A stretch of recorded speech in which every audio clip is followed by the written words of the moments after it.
Good morning. As we go to the Chitas of today, we're holding the portion of Ba'aleischa. We're holding on chapter 9, verse number 1. Vaydaber Hashem al Moshe b'midbar Sinai. And God spoke to Moshe in the desert of Sinai, Bashana Hasheni, since was the second year. Let's say some Me'eretz Mitzrayim, when they went out from the time they went out of Egypt. B'chodesh Harishain, in the first month, Lamer saying, now she says, Parsha Shabaresh HaSefer, the portion, the beginning of the book of Numbers, was not said until the month of Iyar.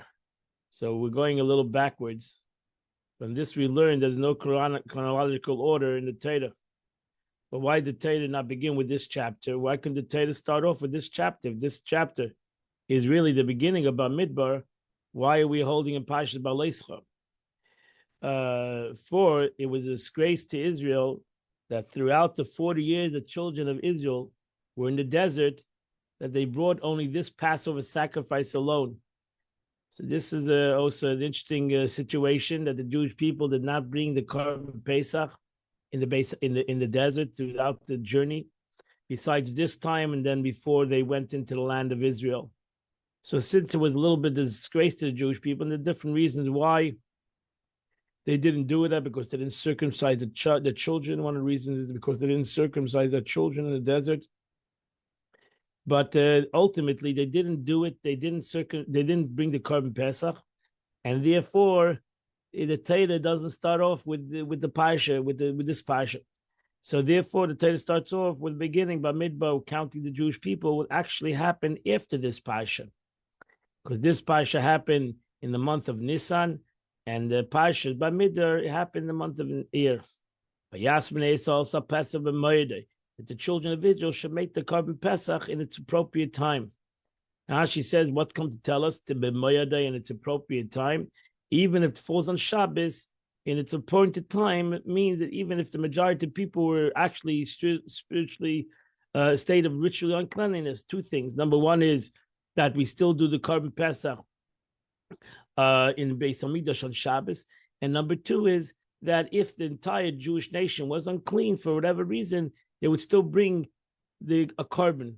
Tumah, as the expression is, tumah hutra b'tzibur, that tumah, impurity, is allowed when it is a tzibur, when the majority of the people are impure. In the 14th day of this month, Hazeh bein habayim, in the afternoon, Tasaway, they should do the korban. B'Moedei in its time, k'chol kuchukov, as all the statutes, k'chol mishpatav, all its laws, Tasaway say they should do it. Now she says, k'chol kuchukov, what is it? These are the commandments directly relating to the body of an unblemished male lamb in the first year. K'chol mishpatav, these are the commandments that relate to its body from elsewhere, such as the 7 days of eating unleavened bread, or for disposing leaven. So one is talking about the korban itself, and one is talking about the other obligations on Pesach. For those which relate to the body from elsewhere, it must be roasted over fire, its head and legs and inwards, and those that have relation to its body, unleavened bread and disposing of leaven. And Moshe Rabbeinu spoke to the Jewish people and told them we need to do the Korban Pesach. Rashi says, Matam Alema, what did the Torah tell us? Oh, the Abish is set to speak to the Jews. Moshe Rabbeinu spoke to the Jews. And after the Jews said, and Moshe told to the Lord, appointed the holy days. However, when he heard the portion dealing with the festivals at Sinai, he related it to them, and then he warned them again when the time came to perform them. And that's why there's a custom that before Yontif, you should learn the laws of Yontif. And they made the Pesach that year, on the 14th day in the afternoon, the Midbar Sinai in the desert of Sinai. Whatever the Abish commanded Moshe, that's what the Jewish people did. Verse number 6. There were certain men who were impure to a soul, nefesh adam. They were pure to a dead body. They couldn't do the Pesach. On that day, they came before Moshe and Aaron on that day. Now she says they came to Moshe and Aaron. Moshe and Aaron did not per se live in the same house. While the two were sitting in the studying hall, they were both learning. They were both in the study hall learning Torah, and they came to the study hall. There was always a Beis Hamedrash with the Jewish people. So there was a Beis Hamedrash, so to say. There was a house of learning in the Jewish camp, and then actually by Moshe Rabbeinu. It is, however, in Ksiva that they were approached them one after the other in this order. For Moshe did not know, how would Aaron know? So therefore, they were both sitting and learning in the Beis HaMedrash, and they came to them in the Beis HaMedrash. And they said to him as follows: we are unclean because we contact a dead body. We're in contact with a dead body. Why should we be excluded? Why should we be excluded? Why should we lose this opportunity to bring the Korban Pesach in its right time? Now she says, Moshe Rabbeinu said to me, "What do you want?" The Torah says you cannot order, you cannot offer. Which I tell you, it's a great idea that you want to bring the korban, but you're impure. There's nothing I could do. They replied, "Let ritually unclean Kohanim sprinkle the blood on us, and let the ritual clean people eat the flesh. Let's figure out a way how to do this." He said to them, "Wait, and I will hear." Like a disciple who is confident and not hearing from his teacher's mouth. Fortunate is a mortal who is so confident, whatever he wishes, he can speak to the Shekhinah, the presence of God. This portion should really have been said through Moshe, like the rest of the Torah, but these people merited that they said through them, it was said through them. This was the regular law, Pesach Sheni. That means it was supposed to be part of Torah even before this story happened. But they merited to be said through them because they loved, because of their meritorious, they wanted to bring the korban. So it came through them.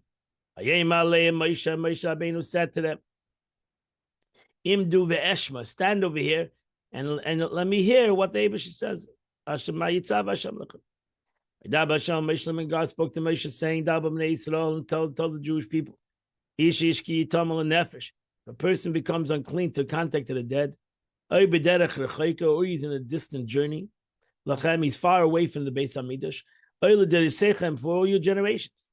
Also, Pesach Hashem, and he shall make a Pesach to God. Rashi says, Nakud Olav. There's a you see on here the dot on top of the hay. There's a dot. There's a dot on over the word to teach us that it does not really have to be very far away. Even if he's merely outside the threshold of the temple courtyard, throughout the time allowed for the slaughtering, he's pushed far away. Maybe means that it was impossible for him to come to the Beis Hamikdash. He could have been right outside the Beis Hamikdash, but for whatever reason, he was upheld. He was sick. He was lame. He was in emergency. Whatever it might be. So he's allowed to be slaughtered, merely the threshold temple courtyard throughout the time allowed to be slaughtered a Passover sacrifice. On the second of Passover, one may keep both leavened bread. The difference between the first Passover and the second Passover is Pesach Sheni, one is allowed to keep leavened bread and unleavened bread in the same home. And there's no festival, not a yontiv, you're allowed to go to work. The consumption of leaven is not forbidden except while he eats the sacrifice. Still understood, when he brings the korban Pesach Sheni, he's not allowed to eat chametz. But besides that, he's allowed to. On the second month, the month of Iyar, 30 days later, on the 14th day, in the afternoon, Yasu, you say he should bring a korban. He has a second chance. When he eats the korban, he eats it with matzah and herbs. The Yeshira Mena Baker is not to leave over anything from this korban till the morning. He's not allowed to break any bones as the first korban Pesach would be. Like all the laws that he's supposed to do on Pesach, he should do with this korban on the second time. Isha Shehu Torah is the person that is pure, but he's not in the way. Just because his laziness, he decides not to do the first month. Now that I gave you a second month, so therefore you'll have people say, "What the heck? I'll come in the second month." If he did it intentionally to push off the first Pesach, then that person will be cut off from his nation. Because he didn't bring the carbon in its time. That person shall carry his sin. Verse 14. If a proselyte will live with you, and will bring the sacrifice of Pesach to God, then he has the same law. The law of a convert and the law of a regular Jew is the same law, even though the convert didn't. Let's see what Rashi says that it comes to teach us. Even though the convert also his parents were not in slaves. But over here, today, once teaches Rashi says something else. So we'll see. That's what he should do. There's one law to the one who's a proselyte, the one who's a ger, or one who's a native citizen. Now she says, I might think that anyone who converts should immediately make the Passover side. That's what the pasuk tells us. That one might think that second he becomes a ger, whenever that happens, he should bring the Korban Pesach because he didn't bring the Korban Pesach until he converted.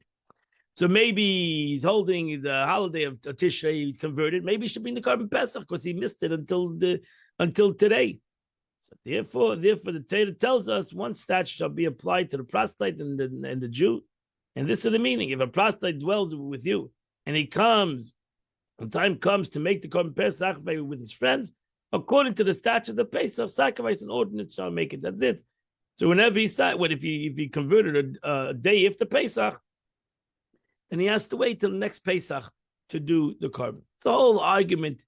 If he brings the Korban Pesach Sheni, the whole interesting argument of a ger becomes a ger in middle of the time, or like a bar mitzvah boy becomes bar mitzvah in between Pesach Rishon and Pesach Sheni. Is he obligated to bring the first Pesach? He was not obligated because he was not a yid and he was a cotton. He was a child. So now it becomes bar mitzvah in the month of Iyar. So should he bring the Pesach Sheni? It's a whole interesting concept. Okay, but that completes the Chumash for today. We now go to the Tanya of the day.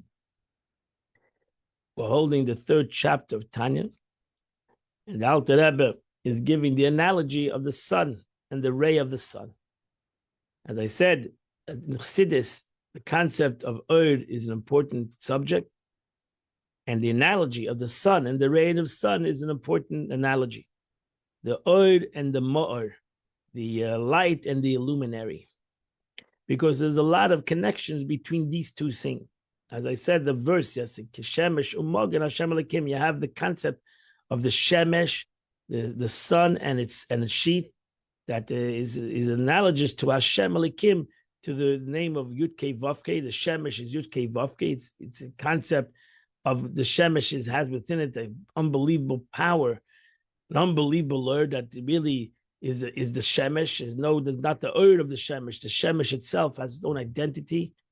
And then you have what the Shemesh shines through its nighttake, through its sash, through its contraction, through what protects it, so to say. Exact parallel to this illustration, the relation between all created beings and the divine flow. For the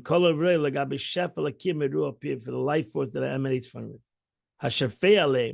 which flows upon them, and brings them into existence, and its source, and its source. So just like the source of the ray of the sun is the sun, so too the source of humanity is the word of God.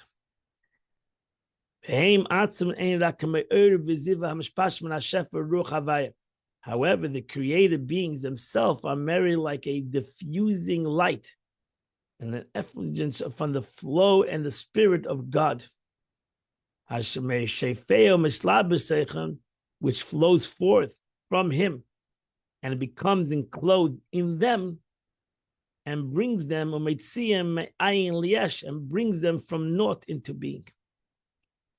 And therefore, since if you comprehend the concept of the ray of the sun to the sun, that the only reason why there's a ray is because there is a sun. And without the sun, the ray has no metzias. And the truth is, the ray, in comparison to the sun, is totally nothing. And therefore, the ray is totally nullified to the sun, because that's its source, and that's its beginning, and that's its existence. So too, the concept of the physical to the life force that gives it life, it is nothing because it's totally part of that life force. Without it, it has no existence.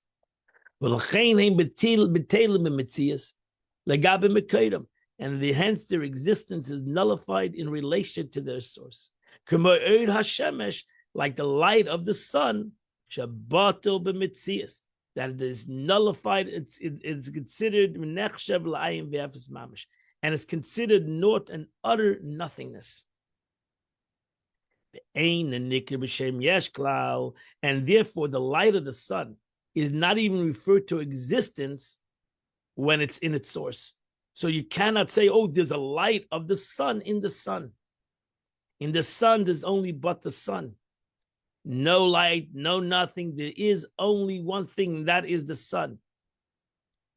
And that's it. Nothing has any other existence. And then now, it's seemingly as the sun shines a ray to the world, this ray seemingly in this world has a beautiful existence. But really, it has no existence. The only where sun, the term existence applies to it, is only beneath the heavens, where the source is not present. Baruch Hashem, you don't have the source, you don't have the sun by us because we burn up. So thank God the sun is far away. And we have the enjoyment of the ray of the sun. And we enjoy the beautiful ray of the sun. But we believe that the sun has an existence, that the ray of the sun has its existence, this beautiful day. Therefore, the analogy fits the Alter Rebbe says perfectly. It's the same manner. Existence can be applied to all created things only as they appear to our corporal eyes. So we look at the world, we say, what a beautiful world. Seemingly it has its own existence. Really, without its source, it has no existence. It would be nothing as before creation. So therefore, you look at something in the world, you believe it's a beautiful tree. It's really the Devar Hashem that's beautiful. The tree would have no existence without the Devar Hashem, without the word of God that gives it its existence. So what is the true existence? You should praise the Eibishter when you see a tree. And that's why it's a bracha on everything that you see. You should praise God on the tree because that's its true existence. That's its true beauty. The problem is that we don't see. We don't see, nor do we truly comprehend the source. Which is the spirit of God, which gives them existence. Therefore, since we do not comprehend their source, it appears to our eyes that the physicality, materiality, chumran, and their tangibility, mamasham, shehem yeshgama, of the created thing actually exists. So therefore, we say, since I don't see its source, I see what I see. So seeing is believing. So I believe in the physical. And therefore, you have people that believe in nature. They believe in the physical. The physical has its own reality. Just like the light of the sun appears to exist fully when it's not within its source. Actually, the only where exists the light is out of its source, because when it's in its source, it doesn't exist. So we look at the light of the sun and we think, wow, it's a beautiful day. But really, it's a beautiful sun. And it's without the sun, you wouldn't have day in the nature of the way the Eibishter created the world. So therefore, the beauty is the sun, not in the day. But we say what a beautiful light day is. And why is a day here? Because it's actually separate from the sun.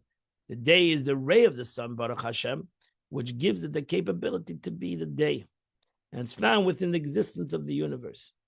So in truth, the source of all creatures is constantly found within them, just like the sun is constantly found in the ray of the sun.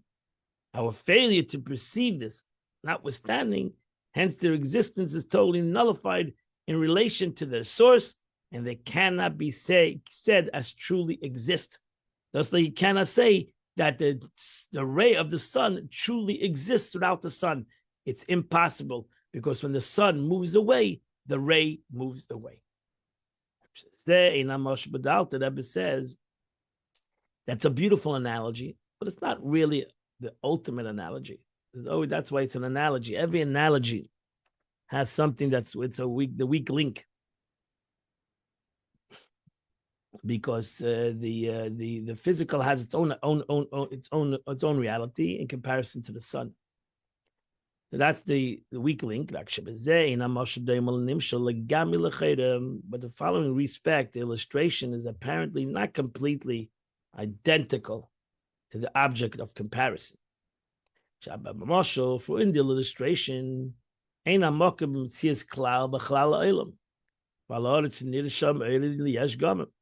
the source, the sun, is not present at all in the expanse of the universe and upon the earth, where the light is actually existence. Baruch Hashem, as I said, thank God the sun is not here.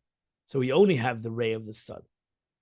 So in the sun, and the ray of the sun is not actually here. It's far away in the orbit of the universe. So since the sun itself is not present upon the earth, its ray is able to assume a seemingly reality of their own. Baruch Hashem.